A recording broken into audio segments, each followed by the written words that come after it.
O resultado que vocês estão vendo agora, todo o Estado está se mostrando favorável, porque a decisão judicial saiu contra o Estado. Mais uma vez. E até agora a gente tem levado esse processo somente no judiciário. Nós já tentamos conversar isso várias vezes com a administração, mas a administração não quis resolver. Doutor, em relação ao cumprimento de sentença, se houver, as pessoas que não entraram com nenhum processo, como é que funciona isso? Cada um vai ter que procurar um advogado, a defensoria? Não, ninguém precisa ser habilitado. Porque o efeito do cumprimento de sentença é de que aqueles que deveriam ter sido chamados lá em 2009 devem novamente ser chamados. Qual é esse, pessoal? O Estado tem essas listas, são as listas de convocação de quem foi chamado para a prova de licitação. Doutor, e quem se habilitou, não tem ação judicial, e se habilitou agora, deve pedir a desistência, então? Ou deixa lá mesmo, só sem comunicar, problema? não. Ou então pode se comunicar no processo e dizendo, quem já tiver lá play com play, ou uma encerração, dizer que em decorrência dos efeitos da ação civil pública, do próprio efeito de dia, o pedido é inócuo, ponto. A situação é a seguinte, está se fazendo um levantamento referente ao quantitativo.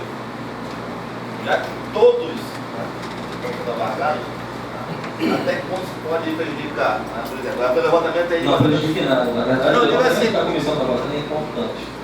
Sabe por quê? O Estado vai ter que chamar aquele pessoal, mas o Estado precisa ter ideia de quanto é o universo hoje efetivamente interessado. Porque para que o Estado possa fazer os cálculos de quanto é que é o custo de formação, ele precisa de ter um universo de pessoas estimadas. É por isso que esse trabalho é importante. Eu não gosto de ficar vendendo mar de flores, não gosto de pegar e pegar dizendo que a gente vai ganhar, que a gente tem sucesso. Toda demanda para a gente é uma demanda cuidadosa. Até porque no processo judicial não depende de mim só. Então, eu preciso ser muito sisudo com relação a ser feito, porque eu não gosto de pagar com a língua. Ninguém gosta disso, eu especialmente não. E aí, por isso explica, eu ser ainda bastante duro com relação ao que vai acontecer. A gente tem que ter muito cuidado, porque contra vocês ainda tem toda a inércia, tem todo um monte de gente que quer que um outro concurso saia, tem um monte de gente que quer esse negócio de trabalho, a gente tem que ter todo cuidado ainda. Eu não desisti dessa demanda, nem vocês desistiram, né? Agora que a gente vai desistir.